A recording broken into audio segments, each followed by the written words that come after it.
Our first feature tackles locating in-store products. Not only does it tell customers where their desired product is, it informs them whether or not that it is in stock. All the employees will have inside access to the app in order to update this information at the end of each workday.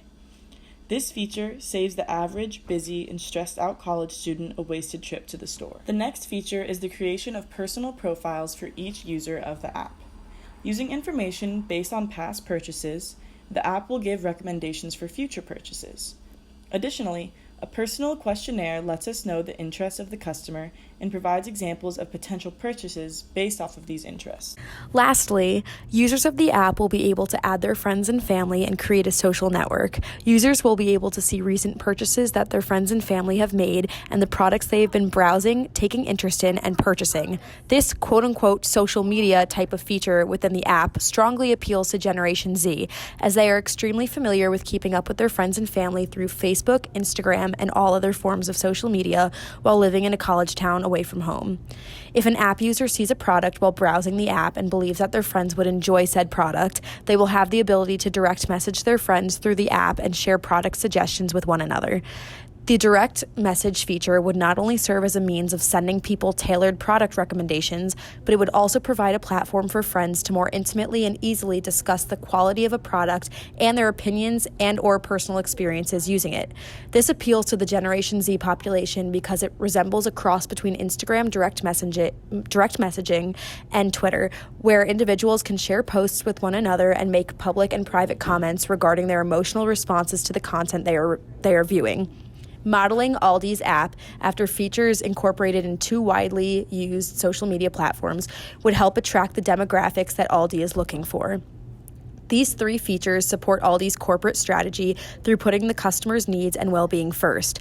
A program that caters to and supports the college students' needs is exactly what Aldi needs to do with the Aldi is for Me app in order to be successful in a small Midwestern college town such as Bloomington. When making changes to the functionality of the Aldi is for Me app, the first thing as a group we wanted to do was make it more of a social platform.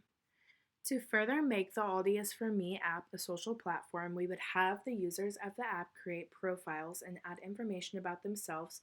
Therefore, they would be able to connect with other people if they choose to do so, or just have the app for Aldi's reference. This meant having the users take surveys and quizzes about their likes and dislikes and products that they would purchase in the future. Furthermore, we wanted to add in the functionality of augmented reality.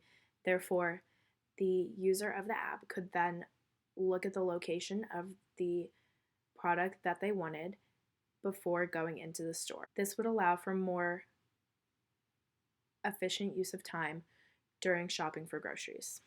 The changes in the functionality that were made to the Aldi is for Me app greatly helps the app appeal to Generation Z. This is because it improves the effectiveness and the efficiency of the app, therefore not using as much of their time while grocery shopping, as well as making it more of a social platform. Therefore, there is another way to connect with different people like themselves. The first new feature we will be adding is called the Locator.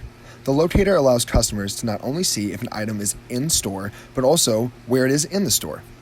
It'll take you to a page similar to Figure 1. After selecting what store you would like, it'll then take you to a page where you can type in any item and it'll tell you information about that item as well as what lane it is in. The second feature we will be adding is a simple "you may also like" feature, similar to Amazon's. But ours is not like the others. We will also be giving an optional questionnaire for our customers so that we can get a more personalized idea of what other items they will be interested in. The final feature we will be implementing is the ability for our customers to friend their friends and family on the app. Our customers will be able to see what their friends and family are also shopping for and get ideas for themselves. This makes the app more like social media, which is perfect for our target audience of kids our age. Through research, it was found that many people are unaware of Aldi existing or where it's located. One of the most important things that needs to be done to combat this is to advertise.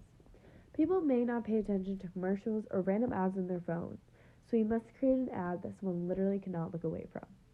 We propose a bus wrap. A bus wrap is a picture advertisement that is wrapped around the bus. In the picture, we plan on including phrases of what Aldi is all about, as well as the location with a signifier of where it is, saying it's next to the college mall. Bus wraps are $13,000 for a 12 to 24 month period and cost $8,000 to actually put on the bus. Although this may seem like a steep price, thousands of people would view this every day, increasing Aldi's exposure exponentially. In addition to bus wraps, another way to get exposure while building good relationships is by collaborating with IU. Huge events such as basketball games at Little 500 include people who are not students or live in the Bloomington area, broadening Aldi's scope even more. Aldi could host a dance-off, a fun free throw game, or a relay race during basketball games with an Aldi gift card as the prize.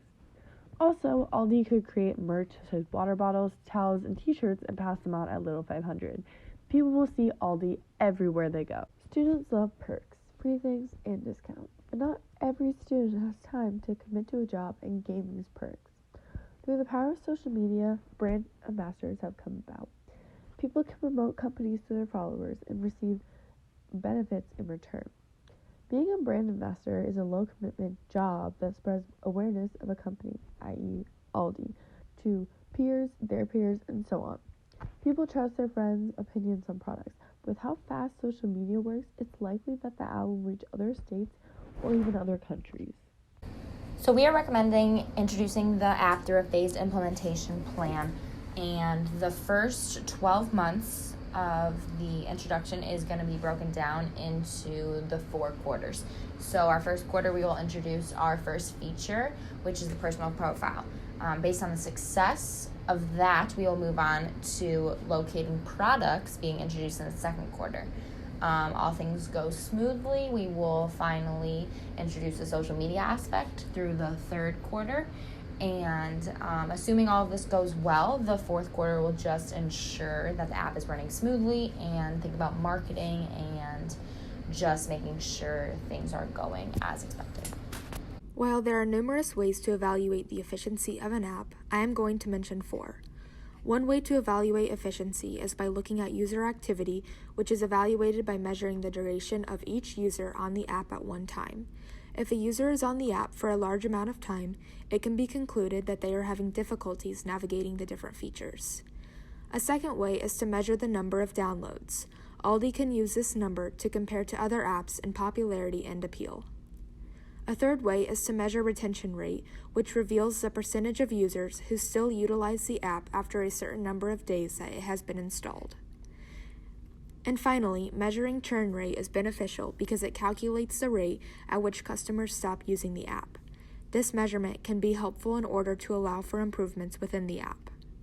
Overall, evaluating the effectiveness of the app in terms of key performance indicators helps Aldi align the main goal of satisfying their customer. The Excel document displays the costs that are incurred in order to implement the desired app. I will explain some cost-effective decisions that were made in order to save the company money while still honoring what is best for the customer. One major expense that is incurred is on the cost of the hardware. Investing in high-quality machinery means a reduction in the cost of maintenance and cost of lost productivity if these machines are to fail. So, these expensive computers allow the company to save money in the long run by having lower maintenance costs. Another way in which the company is able to save their initial investment is by initially buying a certain amount of storage, then at the 6-month mark buying more. One major problem of startup projects is running out of money.